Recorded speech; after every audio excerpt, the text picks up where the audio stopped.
Ready? હવે જોશો ધાતુઓની પાણી સાથે પ્રક્રિયાથી કઈ કઈ નિપંચ વારાફરતી પાણી સાથે કરી પ્રક્રિયા. તો વારાફરતી પ્રક્રિયા કરવામાં પહેલા છે આજે ધાતુ પાણી સાથે પ્રક્રિયા કરે એટલે પહેલા શું બને છે? ઓક્સાઇડ. પહેલા સૌપ્રથમ શું બનશે? ઓક્સાઇડ. એમ ઓક્સિજન સાથે પણ પહેલા શું બનતું હતું? ઓક્સાઇડ. તો આ ટોપિક ક્લિયર કરતા જજો સાથે સાથે.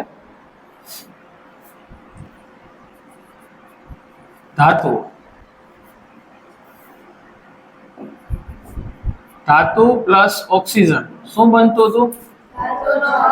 ધાતુનો ઓક્સાઇડ. હવે ધાતુ પ્લસ પાણી પહેલા તો શું બને છે? ઓક્સાઇડ. હવે આ ઓક્સાઇડ પાણી જો ઓગળી જાય, આ ઓક્સાઇડ જો તમારો પાણીમાં ઓગળી જાય તો શું બની જાય?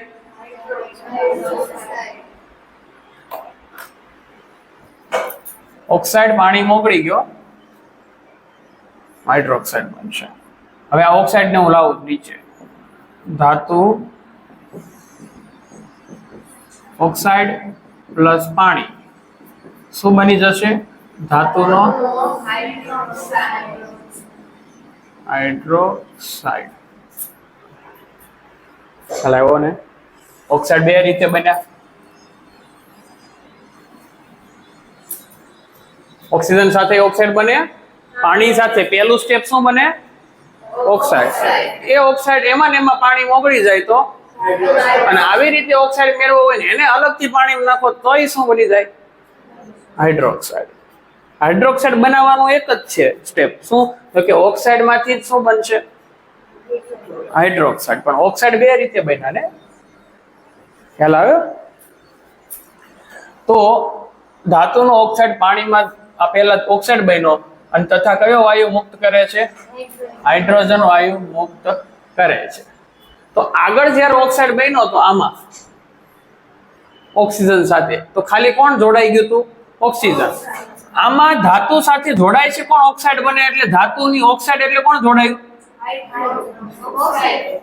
ધાતુ સાથે શું જોડાયું? ખાલી ઓક્સિજન જોડાયું. તો આ એકલો જે છે એ શું પડી જશે? છૂટો પડી જશે. તો જો તમે ધાતુને સળગાવશો ઓક્સિજન સાથે તો માત્ર શું બનશે? હવે એ ધાતુને જો તમે પાણીમાં નાખો તો ઓક્સાઇડ તો બનશે, પણ સાથે શું છૂટું પડશે? હાઇડ્રોજન વાયુ. તો આ બેમાં ફરક ખબર પડી ગઈ? કેમ કે આ ઓક્સિજન ખાલી હતો તો એ તો ચોંટી ગયો, પણ આમાં ખાલી ઓક્સિજન જ જોડાવાનો છે. હાઇડ્રોજન જે H2 છે એ અલગથી છૂટો પડી જશે.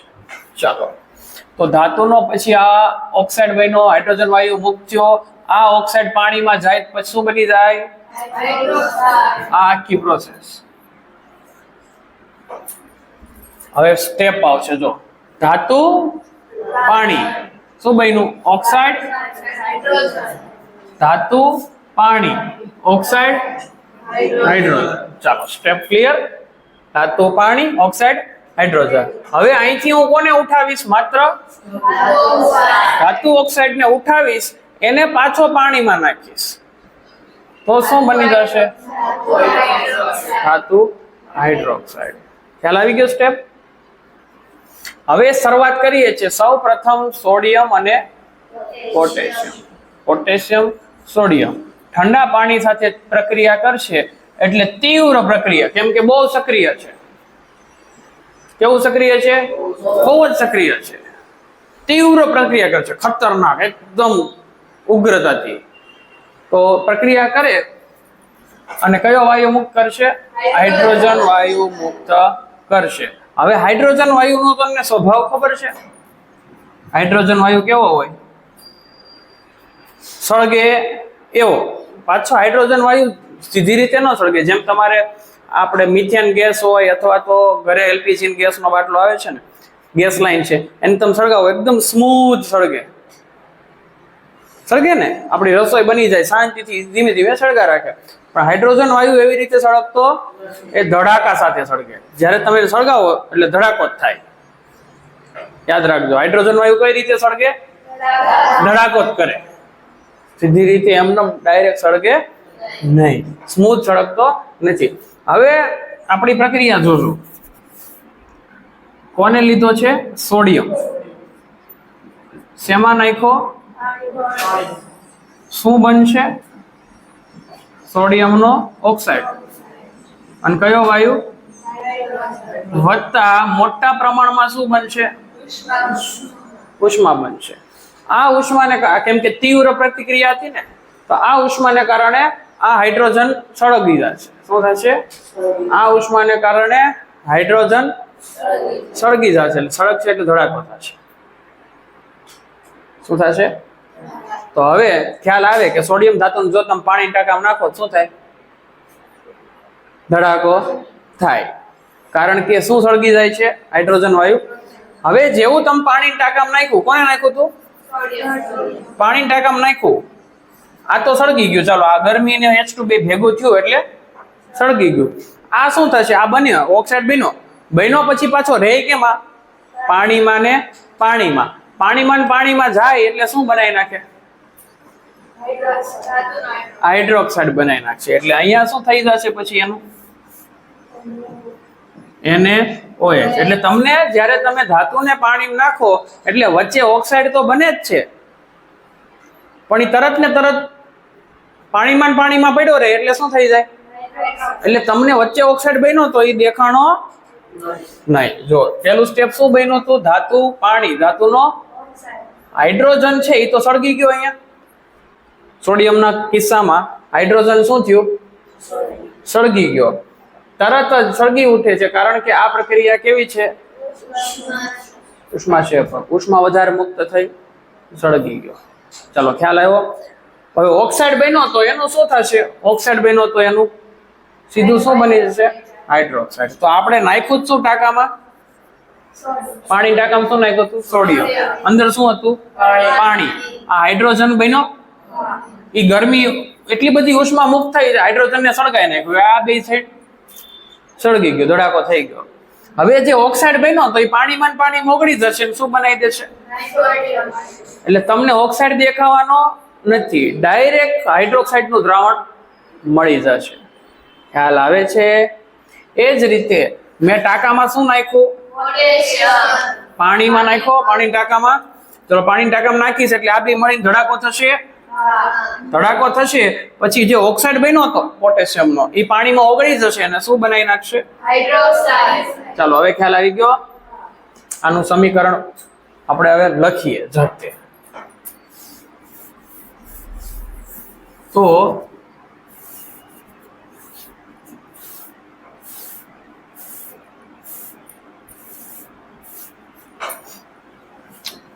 હવે ધાતુ પ્લસ પાણી ડાયરેક્ટ શું બનશે? જો ઓગળી જશે તો શું બનશે? ધાતુનો હાઇડ્રોક્સાઇડ વત્તા H2 વાયુ. અને જો બહુ વધુ સક્રિય ધાતુ હોય તો એમાં આરવાર શું ઉત્પન્ન થાય? ઉષ્મા. તો આપણે સોડિયમ વાળી વાત કરીએ.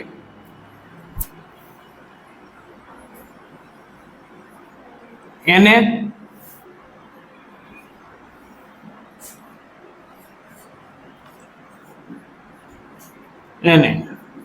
જો ધ્યાન રાખજો, શેમાં નાખું છું? પાણીમાં. હવે સોડિયમ કયા સ્વરૂપમાં હોય? ઘન સ્વરૂપમાં, એટલે સોલિડ. પાણી કયા સ્વરૂપમાં હોય? લિક્વિડ. નાખ્યા ભેગું મને એટલી તો ખબર છે કે હાઇડ્રોજન વાયુ બને. વાયુ હોય એટલે કયા સ્વરૂપમાં હોય? ગેસ. વત્તા તીવ્ર છે, વધુ સક્રિય છે, તો ઉષ્મા ઉત્પન્ન થશે. ચલો, આ બે તો ખબર પડી ગઈ.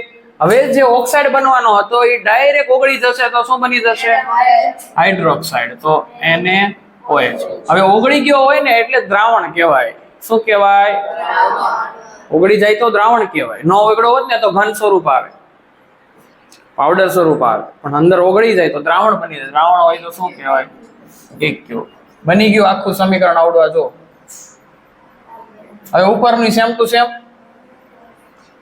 સોડિયમ વત્તા પાણી, આ તો બનવાનું જ હતું હાઇડ્રોજન. ઉષ્મા અહીંયા શું લખશું? KOH થઈ ગયું. આ કયા સ્વરૂપમાં છે? ઘન સ્વરૂપમાં. AQ દ્રાવણ, આ ગેસ વાયુ, ઉષ્માનું કઈ સ્વરૂપ આવે? ઉર્જા છે. ચાલો ક્લિયર. હવે સમતોલિત કરવાનું કીધું નથી એટલે આપણે ખાલી આ જ રીતે લખવા. આગળના આંકડા યાદ ન રાખો તો કઈ વાંધો નથી. સમતોલિત કીધું હોય તો કરવા, નકર કઈ જરૂર નથી. હવે આગળ આવ્યું, આ બે તો પોટેશિયમ સોડિયમ તો ધડાકો જ કરે છે. હવે આવ્યું કેલ્શિયમ. કેલ્શિયમની પાણી સાથેની પ્રક્રિયા થોડી કેવી છે? ઓછી તીવ્ર છે. પરિણામે ઉષ્મા તો ઉત્પન્ન થાય છે પણ હાઇડ્રોજનને આગ પકડવા માટે પૂરતી હોતી નથી. એટલે ઉષ્મા ઉત્પન્ન તો થાય પણ હાઇડ્રોજનને સળગાવી શકવું. આમાં તો આ બે ભેગા મળીને સીધો શું કરી નાખો તો ધડાકો. ધડાકો. કેલ્શિયમ લાવે. ચલો કેલ્શિયમ આપણે અહીંયા લખું કેલ્શિયમ વિશે. કેલ્શિયમ કેમાં નાખું મેં? પાણી નાખું. કેલ્શિયમ કયા સ્વરૂપમાં હોય? ઘન સ્વરૂપમાં. પાણી લિક્વિડ સ્વરૂપમાં. હવે એટલી તો મને ખબર છે કે ઉષ્મા ઉત્પન્ન થાય છે અને આ તો બનવાનો જ છે ને. ઉષ્મા ઉત્પન્ન થાય છે પણ બહુ વધારે ઉત્પન્ન થતી નથી એટલે હું લખતો નથી કેમ કે ઉષ્મા સળગાવવા માટે પૂરતી થાય છે. થોડીક થાય છે, ગરમ થાય કસનળી કે જે પણ હોય બરોબર. પણ બનશે શું? કેલ્શિયમનો હાઇડ્રોક્સાઇડ બની જશે. હવે કેલ્શિયમનો હાઇડ્રોક્સાઇડ તમને ખ્યાલ હોવો પડે, Cu2+ આવે અને આ માઇનસ આવે તો બે કોને ગુણવા પડશે? એકલો હોય અને બે ગુણવા પડશે ને. આની પાસે બે છે, આની પાસે એક જ છે તો આને બે ગુણવા પડે તો Cu નથી આપણે, Ca છે. કેલ્શિયમ છે Ca, કેલ્શિયમ હાઇડ્રોક્સાઇડ CaOH2 અને એનું શું દ્રાવણ બની ગયું ને, ઓગળી ગયું એટલે શું બને? AQ. જો કેલ્શિયમ પાણી, કેલ્શિયમ હાઇડ્રોક્સાઇડ અને હાઇડ્રોજન વાયુ. આમાં ગરમી ઉત્પન્ન થાય. પહેલા ચેપ્ટરમાં તમને આવ્યું હશે ફોડેલો ચૂનો. કોઈ પહેલું ચેપ્ટર સ્કૂલમાં ચાલુ છે એમાં ફોડેલો ચૂનો આવ્યો હશે. આવ્યો તો આ તે યાદ તે આ ફોડેલો ચૂનો કેલ્શિયમ હાઇડ્રોક્સાઇડ. ચાલો ખ્યાલ આવ્યો? આ કેલ્શિયમ હાઇડ્રોક્સાઇડ.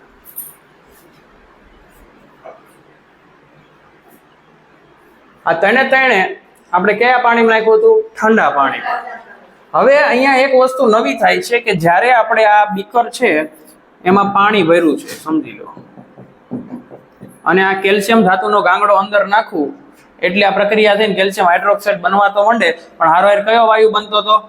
હાઇડ્રોજન. આ હાઇડ્રોજન વાયુ છે એના પરપોટા અહીંયા આની ફરતે ચોંટી જાય. આની ફરતે ચોંટી જાય અને આ ગાંગડાને ક્યાં લઈ જાય? ઉપર. કેમ કે હાઇડ્રોજન વાયુ દુનિયામાં સૌથી હલકો વાયુ છે. હલકો વાયુ હોય એટલે ક્યાં લઈ જાય? ઉપર. તમારે ગેસનો ફુગ્ગો આવે ને એમાં હાઇડ્રોજન વાયુ ભર્યો હોય બરોબર છે એટલે એ ક્યાં જાય? હલકો હોય એટલે ઉપર. એટલે ગેસનો ફુગ્ગો ઉપર ઉડ્યા રાખે ને. સેમ ટુ સેમ આની આજુબાજુ પરપોટા જોડાઈ જાય છે. કેલ્શિયમની સપાટી પર, કેલ્શિયમ સપાટી પર તરી આવે છે, ડૂબતો. કેમ? કેમ કે ઉદ્ભવતો હાઇડ્રોજન વાયુના પરપોટા કોની ઉપર ચીપકી જાય છે? એ ચીપકી જાય એટલે ક્યાં લઈ આવે? એને ઉપર લઈ આવશે. ખ્યાલ આવ્યો? જે પણ ટુકડો નાખ્યો તો એ ક્યાં તરવા મળશે? નાખશો ત્યારે નીચે જશે પણ જેવી પ્રક્રિયા શરૂ થશે ધીમે ધીમે ઉપર આવી જશે. ખ્યાલ આવ્યો? થોડીક વારમાં પ્રક્રિયા થઈ અને આ ગાંગડો ક્યાં આવી જશે? ઉપર. કેમ કે આજુબાજુ શું ચોંટી ગયું તો? ચાલો ઠંડા પાણીની 3 પ્રક્રિયા ક્લિયર થઈ. સોડિયમ પોટેશિયમ બે ધડાકા સાથે સળગે કારણ કે પ્રક્રિયા કેવી છે? ઉષ્મા ક્ષેપક જે હાઇડ્રોજન વાયુને શું કરી નાખે છે? સળગાઈ નાખે છે. આમાં હાઇડ્રોજન વાયુ મુક્ત થાય છે, ઉષ્માય મુક્ત થાય છે પણ ઓછી મુક્ત થાય છે એટલે હાઇડ્રોજન વાયુ સળગતો નથી પરંતુ આ પરપોટા છે એ એને ધાતુની આજુબાજુ ચોંટી જાય છે એટલે ટુકડો તરે છે. Clear topic? હવે આવ્યું મેગ્નેશિયમની. મેગ્નેશિયમ તો મેગ્નેશિયમ છે ને એ ઠંડા પાણી સાથે પ્રક્રિયા નથી કરતો. આપણે આગળ જોયા સોડિયમ, પોટેશિયમ, કેલ્શિયમ કોની સાથે પ્રક્રિયા કરી? હવે આવ્યો મેગ્નેશિયમ ઠંડા પાણી સાથે પ્રક્રિયા ન કરે. કોની સાથે કરે? મેં કાલ તમને કીધું તું કે કોઈ વિદ્યાર્થી હોય ક્લાસ ટીચરનું ન માને, અમુક વિદ્યાર્થી ક્લાસ ટીચરનું માને, એ સક્રિય હોય, ભણવામાં હોશિયાર હોય, આગળ હોય, તરત ક્લાસ ટીચરનું માને, જેમ કે એટલે તરત એનું માની જાય. એ ઠંડા પાણી સાથે પ્રક્રિયા કરી, ઠંડુ પાણી ક્લાસ ટીચર. પછી મેં કીધું જે ટીચરનું નથી માનતા એને કોની પાસે લઈ જાય? સુપરવાઇઝર પાસે. સુપરવાઇઝર એટલે ગરમ પાણી. ગરમ પાણી સાથે અમુક સુપરવાઇઝર પાસે જાય એટલે એક અમુક મધ્યમ છોકરા હોય, ઓકે હાલો કઈ વાંધો નહીં, હવે નહીં કરું તોફાન કે મસ્તી નહીં કરું, એટલે ભણવામાં ધ્યાન આપવા માંડે. પણ અમુક એવા હોય જે સુપરવાઇઝરનું માનતા નથી, તો એને કોની પાસે લઈ જવા પડે છે? પ્રિન્સિપાલ પાસે, ઓફિસમાં લઈ જવા પડે છે. તો આમાં જે ગરમ પાણીનું નથી માનતા એને આપણે પ્રિન્સિપાલ, આપણો પ્રિન્સિપાલ એટલે અહીંયા થશે વરાળ. તો ક્લાસ ટીચર, સુપરવાઇઝર એનું ન માને તો એમ આની સાથે પ્રક્રિયા કરે તો કરાવી નાખવાની, એનું ન માને તો ગરમ પાણી પાસે લઈ જવાનું, ન્યા પ્રક્રિયા ન કરે તો વરાળ પાસે એટલે ઓફિસમાં લઈ જવાના. રેડી? તો વરાળ પાસે પછી લઈ જશું. અત્યારે મેગ્નેશિયમ ને કોણ પાસે લઈ ગયું? સુપરવાઇઝર પાસે. Ready? Teacher, supervisor, principal. Supervisor પાસે લઈ જતા પહેલા અહીંયા ચેક તો કર્યું હશે ને કે ભાઈ ઠંડા પાણી સાથે પ્રક્રિયા કરે તો આપણે ગરમ પાણી પાસે લઈ જવાની કઈ જરૂર નથી. તો પહેલા ઠંડા પાણી ચેક કર્યું તો ઠંડા પાણી સાથે પ્રક્રિયા કરી નહીં, એટલે પહેલો પોઈન્ટ. પણ ગરમ પાણી સાથે પ્રક્રિયા કરે અને ઓગળી જશે તો શું બની ગયો? મેગ્નેશિયમ હાઇડ્રોક્સાઇડ અને હાઇડ્રોજન. ખ્યાલ આવ્યો? તો Mg ગરમ પાણી, જો અહીંયા પાણી લખ્યું પણ શું લખ્યું? ગરમ. તો MgOH2 H2. હવે આમાંય ત્યાં H2 વાયુ છે એ આજુબાજુ ચોંટી જશે, મેગ્નેશિયમ પણ તરવાનું શરૂ કરે, કારણ કે હાઇડ્રોજન વાયુના પટપોટા કોના? હાઇડ્રોજન વાયુના પટપોટા આજુબાજુમાં ચોંટી જાય. કોની આજુબાજુ ચોંટી જાય? મેગ્નેશિયમના ટુકડાની આજુબાજુમાં ચોંટી જાય. તો આ શું છે? પાણી. પાણીમાં કયો ટુકડો નાખું છું? મેગ્નેશિયમનો ટુકડો. તો મેગ્નેશિયમનો ટુકડો નાખીશ, થોડીક વારમાં પ્રક્રિયા શરૂ થશે. અહીંયા કયા વાયુના પરપોટા ઉત્પન્ન થશે? હાઇડ્રોજન વાયુના. એટલે થોડીક વાર પછી આખો ટુકડો ક્યાં આવી જશે? ઉપર.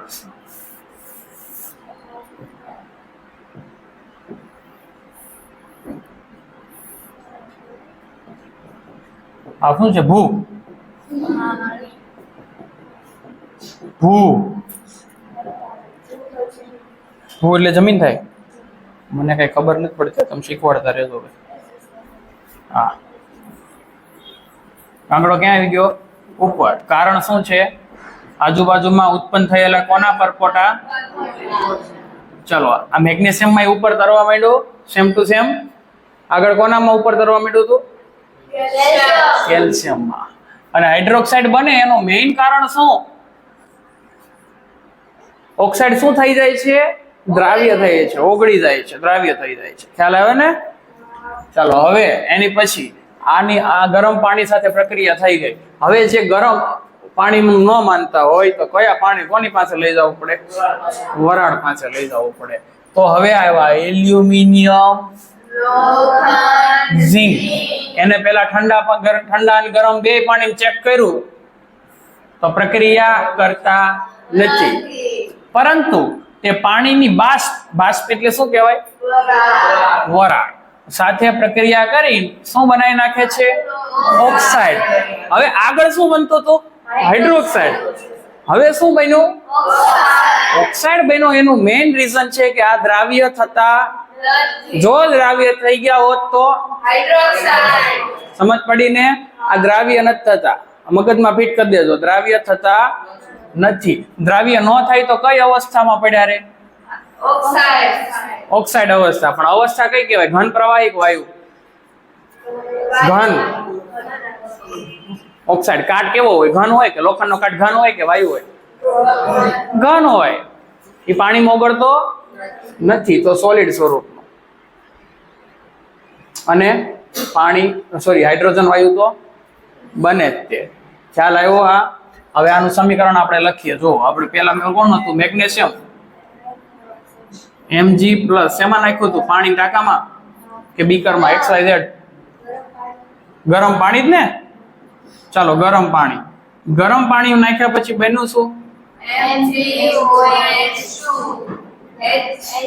H2. એલ્યુમિનિયમ શેમાં નાખ્યું? શું બન્યું? Al2O3 ઓક્સાઇડ બન્યો, હાઇડ્રોક્સાઇડ ન બન્યો. એનો મતલબ હવે અહીંયા આપણે પાણી નથી, શું છે? વરાળ છે. પાણીની વરાળ અથવા તો આપણે શું લખાય? બાષ્પ. વરાળ અથવા તો બાષ્પ. તો અહીંયા ગરમ પાણી હતું તો લિક્વિડ સ્વરૂપ આવે, અહીંયા ગેસ સ્વરૂપ આવશે પાણી. ખ્યાલ આવે ને? પરીક્ષામાં ખાસ ધ્યાન રાખવાનું. અને ધાતુ તો કઈ અવસ્થામાં હોય? એ તો સોલિડ અવસ્થામાં જ હોય. અને બીજું કયો વાયુ બન્યો? આ ગેસ. આ ગેસ. હવે આ ઓગળી ગયો તો હાઇડ્રોક્સાઇડ, તો આ AQ, પણ આ સોલિડ ઘન અવસ્થા છે. હવે પછી કોને લેશું? લોખંડની પ્રક્રિયા. લોખંડ એટલે Fe. Fe કઈ અવસ્થામાં હોય? શેમાં નાખું? કયા સ્વરૂપમાં? ગેસ. શું બનશે? શું? Fe3O4 છે. જો Fe3O4. હવે કયું સ્વરૂપ? કાટ લાગ્યો તો ઘન સ્વરૂપ ને. ગેસ. ચલો ખ્યાલ આવ્યો? સમીકરણ બધા કેમ બનાવવાના? ચલો હવે એની પછી તો કે સીસુ, કોપર, ચાંદી, સોનું એ ધાતુ પાણી સાથે સહેજે પ્રક્રિયા કરતી નથી. ચલો આગળનું બધું ખબર પડી ગઈ. અહીંયા આપણે જોયું, આપણે જો અહીંયા સમીકરણ બે ના જ લખ્યા છે, પણ નામ કોના કોના લેવાના છે? એલ્યુમિનિયમ, લોખંડ, ઝિંક. એમાં પ્રક્રિયા ખાલી કોની લખી આપણે? બે ની. ઝિંક ની લખી. કદાચ લખવાનું થાય તો તમને આવડે કે ન આવડે? આવડે? શું બનાવીએ? જો Zn કયા સ્વરૂપમાં આવે? હવે H2O કયું? વરાળ કે લિક્વિડ? વરાળ. ગેસ. ઓક્સાઇડ બનશે કે હાઇડ્રોક્સાઇડ બનશે? ઓક્સાઇડ.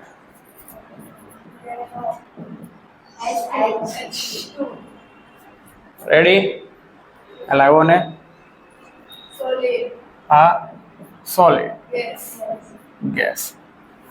ચાલો હવે નેક્સ્ટ કોના વિશે કઈ માહિતી નથી મળી?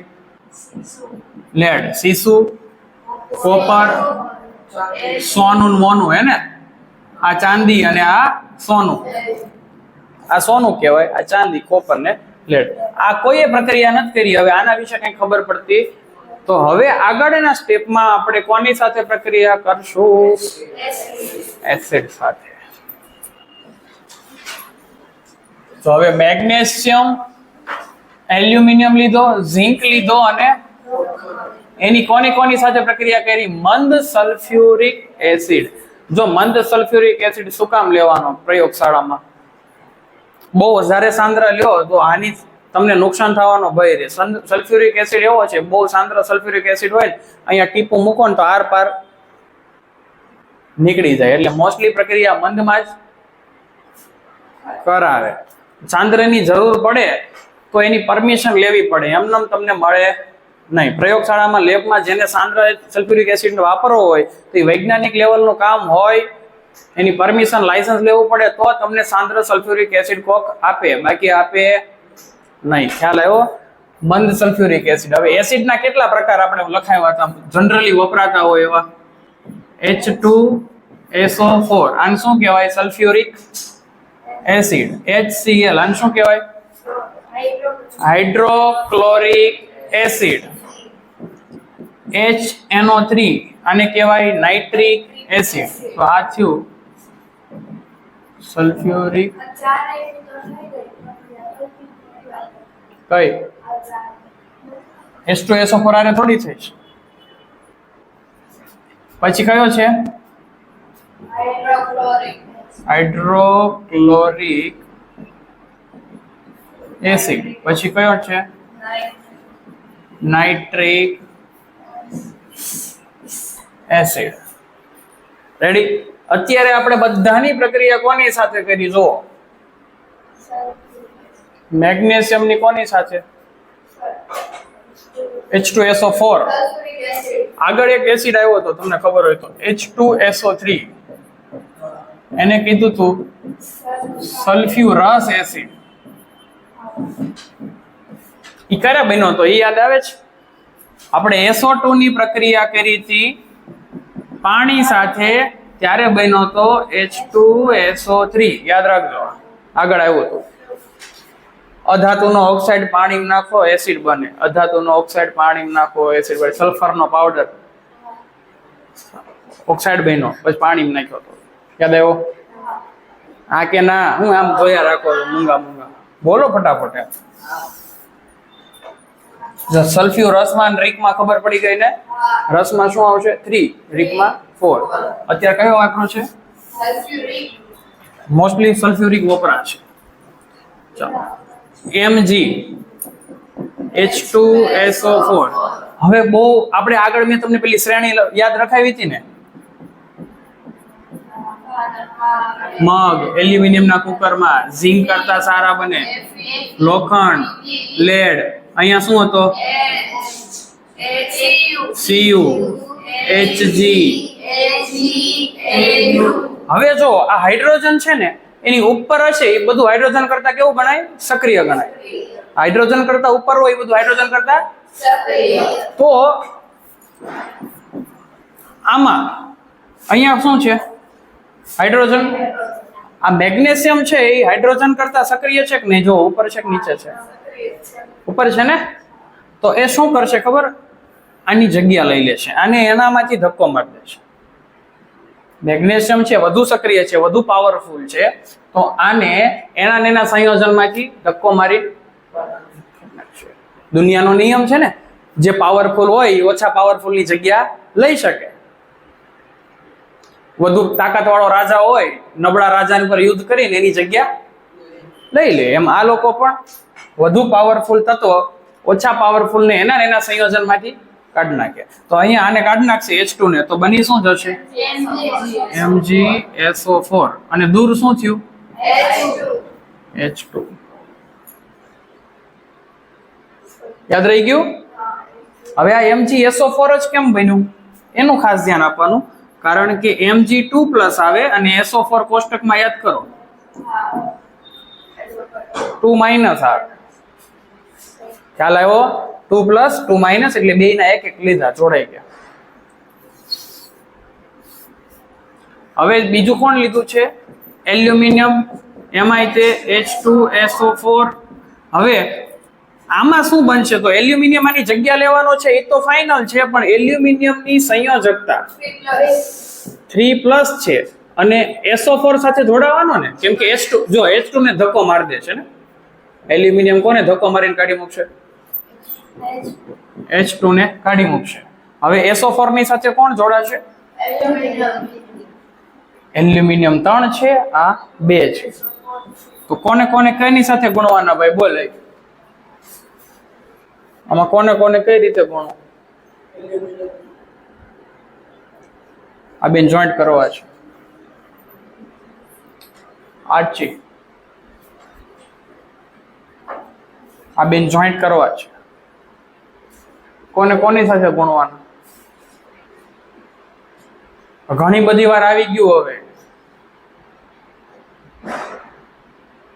કે તમે નિષ્ક્રિય ધાતુ તત્વો છો. શું કરવાનું સ્મિતા? આ એલ્યુમિનિયમ ને કેટલા વડે ગુણવાના? 2 વડે. કેમ? તો કે અહીંયા 2 છે તો આને 2 આપ્યા, અને આ SO4 ને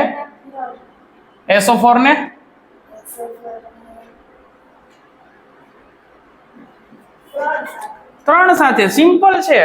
આનું આને આપી દીધું ને આનું અહીંયા 2 છે, આને 2 ગુણ દેવાના, 3 છે, આને 3 ગુણ દેવાના. આના થઈ ગયા 3 દુ 2 તેરી 6.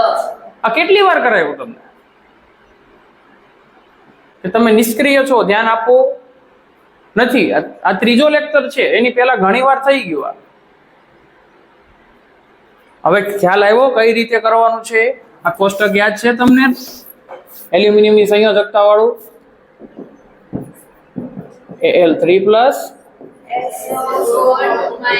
આને કહેવાય શું? આ કયો આયન કહેવાય? બહુ પરમાણુય નામ શું છે? સલ્ફેટ. સલ્ફેટ છે. પછી જો SO3 હોત સલ્ફાઇટ. બેયમાં 2 માઇનસ જ હતું ને, અત્યારે SO4 છે. તો ગુણવાનું કઈ રીતે? આનો 2 આને આપી દેવાનો, આનો 3 આને આપી દેવાનો. તો શું બનશે? જો Al2 આખા કાઉન્સની ઉપર 3 થશે. બહુ પરમાણુય આયન હોય તો કાઉન્સ ઉપર 3 આવે. યાદ રહી જશે. હવે કોની વાત છે? ઝિંકની. કોની સાથે પ્રક્રિયા? હવે આ ઝિંક કોની જગ્યા લઈ લે છે? તો હવે Zn ની સંયોજકતા તમને ખ્યાલ છે? 2+ અને SO4 ની. તો આને કઈ ગુણવા નહીં પડે ને આને નહીં ગુણવા પડે, કેમ કે બે કેવા છે? બે સરખા જ છે. બે જ છે. અલગ અલગ હોય ને તો સરખા હોય તો કઈ કરવું પડે બે જાવ. તો અહીંયા શું બન્યું? ડાયરેક્ટ જોઈન્ટ થઈ જશે. ચાલો, તો Zn SO4 અને H2 ને કાઢી મૂકો ને. હાલ નીકળ હાલ ભાગ. કાઢી જ મૂકે. જો એલ્યુમિનિયમ H2 કાઢી મૂકો. હવે એટલું તો તમને ખબર પડે કે આ કયા સ્વરૂપમાં છે? ધાતુ તો ઘન સ્વરૂપમાં આવે. આનું મંદ દ્રાવણ હોય તો AQ. આનું રીતે દ્રાવણ જ બનશે ગેસ. તો આ બધાની અવસ્થા solid AQ gas, solid AQ એટલે દ્રાવણ. એ જ રીતે Fe. આ Fe એ કોની જગ્યા લઈ લીધી? H2 ની. હવે Fe પણ શું છે ખબર? 2+ છે. Fe 3+ પણ આવે, પણ અત્યારે ઉપયોગમાં કયો લેવાનો છે? 2+. તો Fe એ H2 ની જગ્યા લીધી. H2 એકલો છૂટો નીકળી ગયો, જો અલગ નીકળી ગયો. અને SO4 સાથે કોણ જોડાઈ ગયું? હવે બે 2+2- સોરી, અહીંયા SO4 આવશે. SO4 2-. તો બે બાજુમાં એમનેમ જોડાશે કે ગુણવા પડશે? એમનેમ જ જોડાઈ જશે. આવડશે ને બનાવતા? આમાં શું કર્યું? વધુ સક્રિય તત્વો. હવે બધા તત્વો જોઈ લો. Mg, એલ્યુમિનિયમ, ઝિંક અને મેગ્નેશિયમ, એલ્યુમિનિયમ, ઝિંક, લોખંડ. આ બધા ક્યાં છે? જો હાઇડ્રોજનની ઉપર છે. એનાથી વધુ સક્રિય છે. વધુ સક્રિય છે તો જ એની જગ્યા લઈ શકે. આને કહેવાય વિસ્થાપન પ્રક્રિયા. શું કહેવાય? પહેલા ચેપ્ટરમાં એક થિયરી આવી ગઈ આમાં બનાવાય, વિસ્થાપન પ્રક્રિયા. એટલે મેં તમને પહેલા કીધું હતું, જો ત્રીજું ચેપ્ટર આવડે એટલે પહેલું ચેપ્ટર આવડશે. હવે વિસ્થાપન પ્રક્રિયામાં તમને કયું સમીકરણ તો તમે ધારો એવા બનાવો કે નહીં આમાંથી? કેમ કે તમને શું આવડે છે? સક્રિયતા શ્રેણી આવડે છે, એટલે તમને પાક્કું આવડશે. ખ્યાલ આવે છે કે તમારે સક્રિયતા શ્રેણીની મદદથી ખબર પડે કે એસિડ સાથે કોણ પ્રક્રિયા કરશે, કઈ ધાતુ કરશે, જે H કરતા ઉપર હોય એ. હવે એવું જરૂરી નથી કે આમાં આ જ એસિડ લેવો, બીજો કોઈ પણ એસિડ લઈ શકો છો. જો હું બીજો કોઈ એસિડ લઈને બતાવું. Zn plus HCl. શું? Zn plus HCl. તો બનશે શું? પહેલા તો આ ઝિંક કોની જગ્યા લઈ લેશે? H ની જગ્યા લઈ લેશે. તો H2 તો નીકળી જવાનો છે, બરોબર. હવે જોડાવાનું કોની સાથે રહ્યું? ઝિંક ને કોની સાથે જોડાવાનું? H નીકળી ગયો તો Cl સાથે હવે કોણ જોડાશે? ઝિંક. તો Zn ની 2+ Cl ની માઇનસ, તો આના 2 છે, તો આ 2 છે, તો આને 2 ગુણવા પડે તો જ બે સરખા થાય. વેન્સી અહીંયા 2 છે તો આને 2 ગુણવા પડે તો જ બે સરખા થાય. અરજી ખબર પડી ને? અને અહીંયા 1 છે તો આને 1 વડે ગુણવાના, પણ અહીંયા 1 ન લખો તો ચાલે. ગુણાકારમાં આપણે 1 લખતા નથી, તો બન્યું શું? હવે કદાચ H2SO4 ની જગ્યાએ HCl કે તો આપણને બનાવતા આવડી ગયું, હે ને? H2SO4 ની જગ્યાએ કોઈ પણ બીજો એસિડ પણ હોઈ શકે, અને એસિડ ની એક ખાસિયત છે, એસિડમાં કયો વાયુ હોય? H2 હોય જ તે, એ H2 દૂર થાય.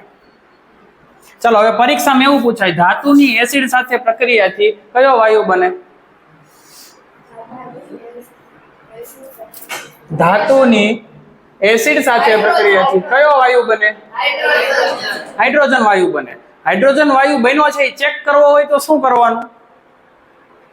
તો ત્યાં તમે દીવાસળી લઈ જવાની, નાની એવી દીવાસળી લઈ જવાની. તો હાઇડ્રોજન વાયુ જેવો દીવાસળીના સંપર્કમાં આવશે એટલે નાનો એવો ધડાકો થશે, કેમ કે આપણે પ્રયોગ તો નાનો જ કર્યો હોય ને, તો હાઇડ્રોજન વાયુ કેટલો બન્યો હોય? થોડોક જ તે. તો જ્યાં હાઇડ્રોજન વાયુ બન્યો હોય ત્યાં તમે શું લઈ જાઓ? તો નાનો એવો પોપ અવાજ જેવો ધડાકો થશે. જેવો ધડાકો થાય એટલે સમજી લેવાનું કે ધડાકા સાથે સળગે એવો એક જ વાયુ છે. ખ્યાલ આવી ગયો? ઓકે.